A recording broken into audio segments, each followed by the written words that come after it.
What's up, heathens? How y'all doing? I'm the Godless engineer, and I critically analyze apologist claims to give you the best arguments and information so that you can stand up and use your voice. In this video, we are going to be covering 3 proofs for God's existence. I'm sure that these are going to be brand new proofs that we have never seen before, ever. Because it's not like apologetics is a stagnant field that doesn't have anything new to say. They just have ways of repackaging it into new ways. KC thinks not even that, but I have high hopes for this video today. I hope that you will join me because maybe, just maybe, we'll become theists. You ready for me to become a theist today, honey? She said no. Well, I'm gonna tempt fate and see if this video can convince me that God exists. If you want to fuck around and find out if God exists, then please stay tuned.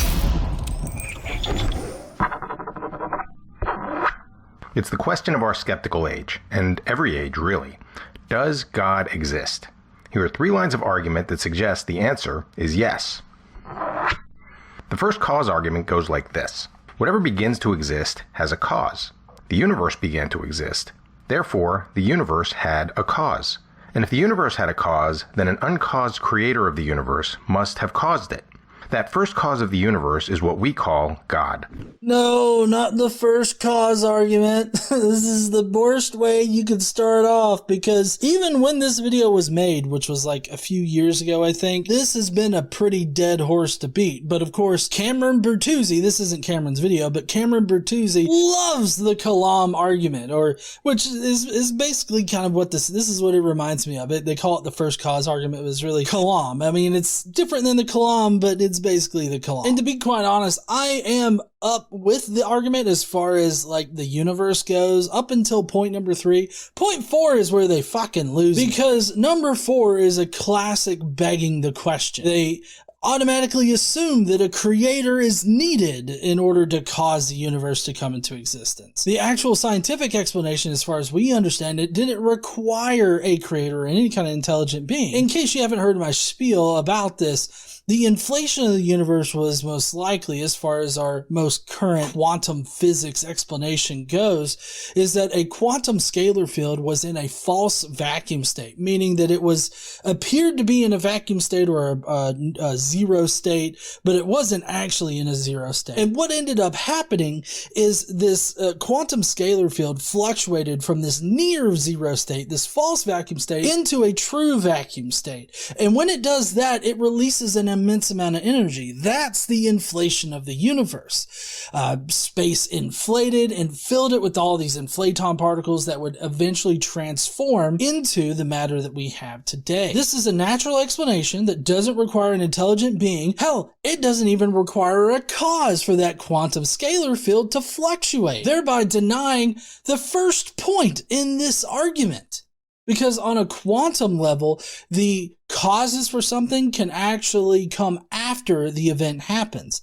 It's kind of weird, this relationship that quantum physics has with cause and effect. So this entire first cause argument falls flat on its face because it just totally ignores the fact that natural processes don't require a creator. They are begging the question and suggesting that a creator is needed. They have not substantiated the need for a creator in natural processes. Feel like you would have to do that first in order to get to point number 4, but they just automatically assume it, which makes it a begging the question fallacy. Of course, some say that the first cause was particles that came together for a big bang, and that certainly may have happened, but what's the more likely first cause of everything?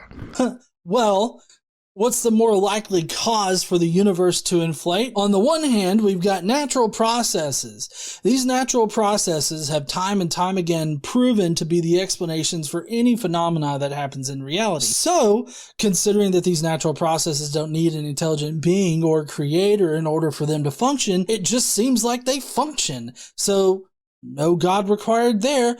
Or could it be that a magical wizard that exists outside space and time decided to create this universe, mostly devoid of life, and specifically put life on only one tiny speck in the vast nothingness out there, creating all of these planets and matter that are uninhabitable and all this other shit for reasons, I guess. So it's natural processes or magic space wizard. Which one do you pick? Fuck, I don't know. Casey says it's because we're special. Space dust particles that have always existed, or a supernatural being who has always existed and then created that space dust?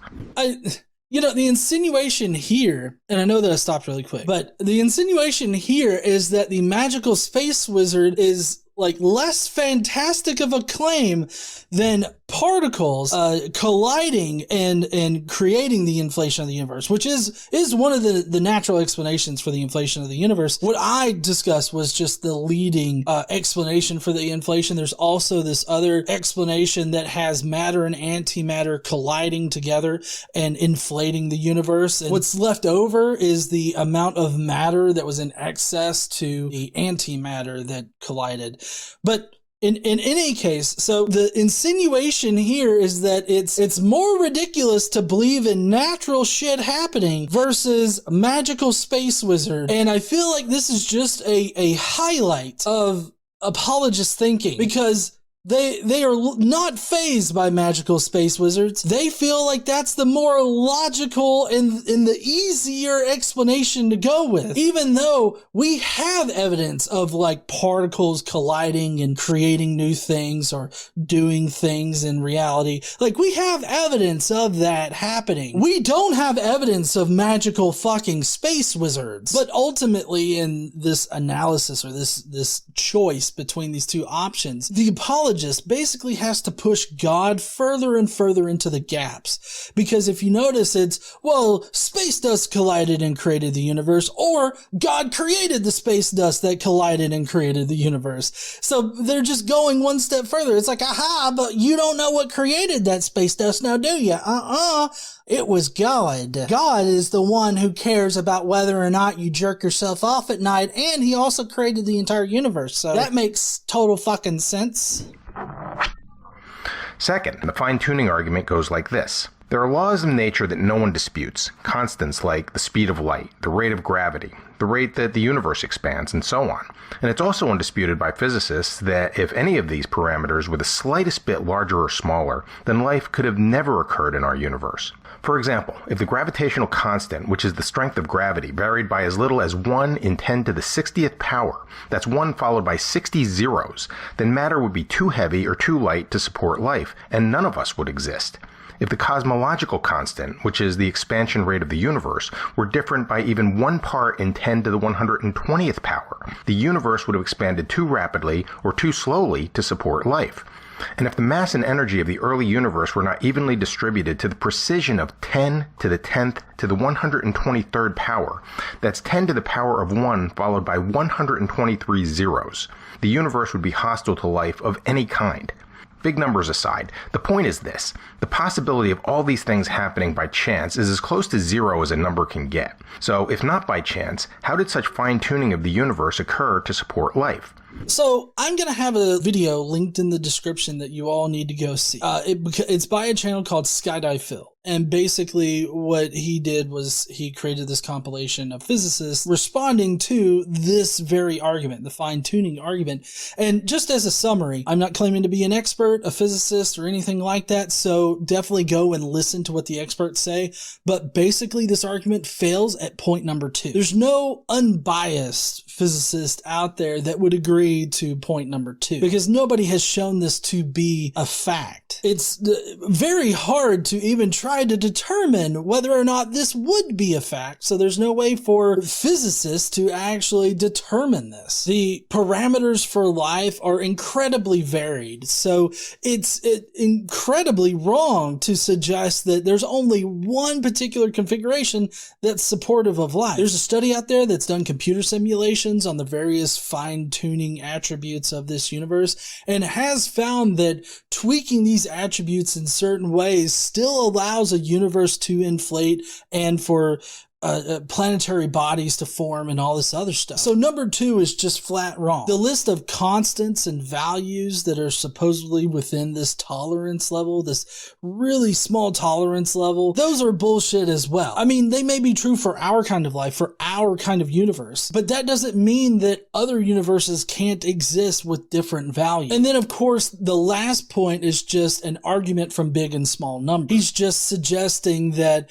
oh, this number is so small, it'll never happen. But obviously it did happen. And if it did happen once, then it can definitely happen again.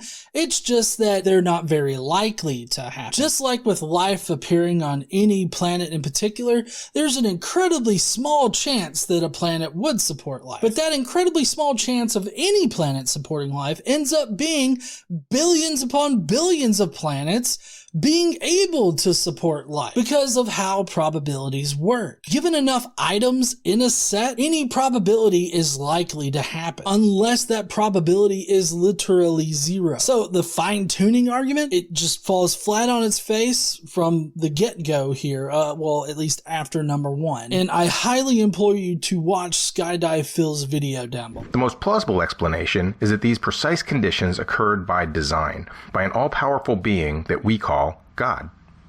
Oh, how fucking convenient is that? Also, I would love to know what the methodology is in determining between designed and undesigned objects. My typical methodology for doing that is if you can explain some object through natural processes or through any process that doesn't require an intelligent being guiding it, then it's not designed. But if you require some intelligent being or creator in order for that particular thing to come into existence, then it is designed. And for all that we can tell, the universe, this planet, like basic shit everywhere, is not designed. What's designed are man-made things, like human-made objects are obviously designed, but apologists very often want to compare shit like watches and Lego helicopters and all this other shit to naturally occurring things. And that's just a false analogy fallacy. It's kind of fun to say.